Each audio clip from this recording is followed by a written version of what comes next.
Hi everybody, it's Mrs. Ullah here. So our learning objective for our writing lesson today is to write an informative non-chronological report with a focus on a range of structural devices. So you should be really clear now on what we're trying to write. We have done lots of research into this and we started to plan on Friday. So you should have a plan which you're able to use for today's writing lesson. So before we get started with our modelled write, I want you to just think back to us talking last week about expanded noun phrases. So expanded noun phrases give more detail about the noun. Okay, so let's have a look at this. I'm thinking about starting one of my sentences like this. Some people believe that Chichen Itza is, and I'll continue the rest on after that, but it's not important at the moment. So where I've popped the yellow dots in there, I want to add some extra detail about Chichen Itza. So I want to say some people believe that something, Chichen Itza. So something to describe Chichen Itza. So what I'd like you to do is make a small brainstorm like I have in red, and I want you to just think of some adjectives to describe Chichen Itza. It might be that you use two adjectives together to give more impact on the reader. What I don't want you to do is list 3, 4, 5 adjectives because that's what we were talking about last time, where the impact is much lower on the reader and it gets very boring. So, complete that brainstorm and then upload me a copy of those words. Once you've done that, make sure that when we start writing, you then use those expanded noun phrases in your own writing. So before we start writing, I want you to just think the question that we keep asking. We need to think, who is our audience and what is our purpose for writing? And you need to keep considering that every time you write. So our audience, that's going to be somebody who wants to find out more about Chichen Itza. It might not be that they want to visit, but they just want to know more about the place. Our purpose is to give information about Chichen Itza, okay? Let's have a think about these questions. So we need to think about the order in which our text will go. So remember that's thinking about our structural devices. So it will have a title, it will have an opening, it will have subheadings and then information. This then helps with the next question about how we're going to guide the reader. Those things help with our cohesion. Within the paragraphs, you will also have cohesion, and you thought about this last week with Miss Lister. So thinking about things like, will we have fronted adverbials? Will you use conjunctions? All those things will help the reader. What tone should I have? Should it be formal or informal? This will be more of a formal text. It won't be chatty. So we won't be using slang words. We won't be using contracted words. Okay, so try and keep it formal. And which person am I writing in? We'll be writing in the third person. Okay.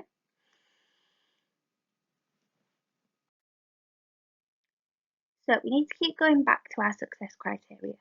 So when we're writing, keep coming back and having a look at this slide.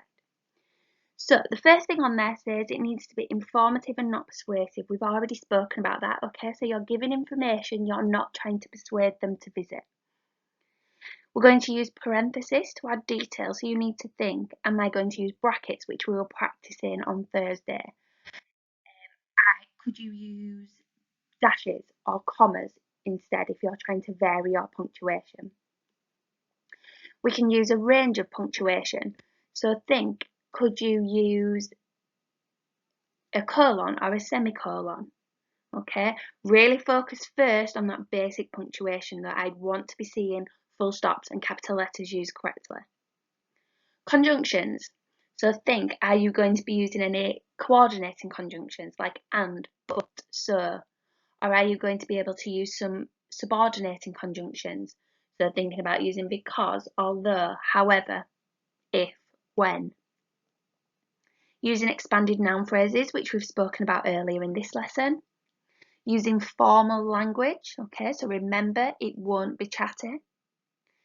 Using facts and not opinions. If we start using opinions, it will start to become more persuasive, okay? You're giving the facts and make sure they're true facts. You've done the research already. Then just a reminder to make sure you're using headings, subheadings, paragraphs and bullet points. Not all of it will be bullet points, but for example, your interesting facts might use bullet points. Okay? Okay, so let's get writing. So I've popped on here a model of our writing. So my title is going to be The City of Chichen Itza. You choose your own title, it's up to you what you want to use. I'm then going to start, and I'm going to use something that we've used before, our some others sentence. Okay, so we're going to tell what some people believe, what others believe. And remember, that's a really good place for us to get our semicolon in there. So let's have a read of it.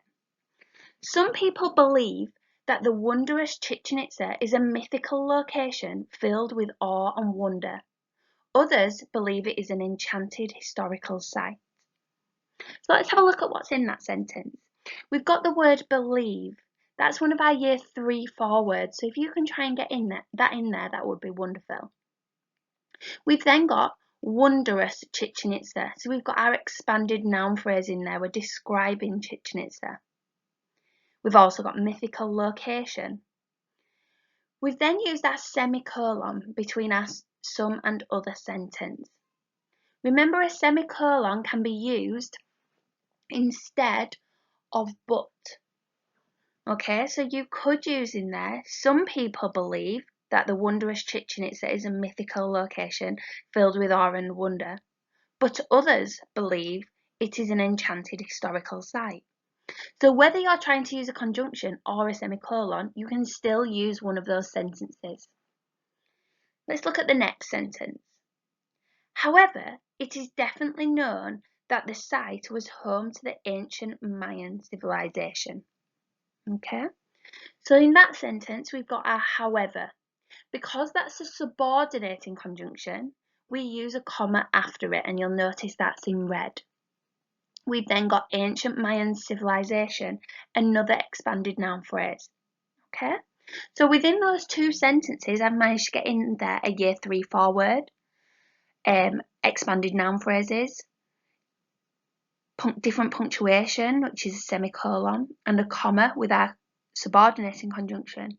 Okay, so there's lots of things you can get in there. You just really need to think about it carefully.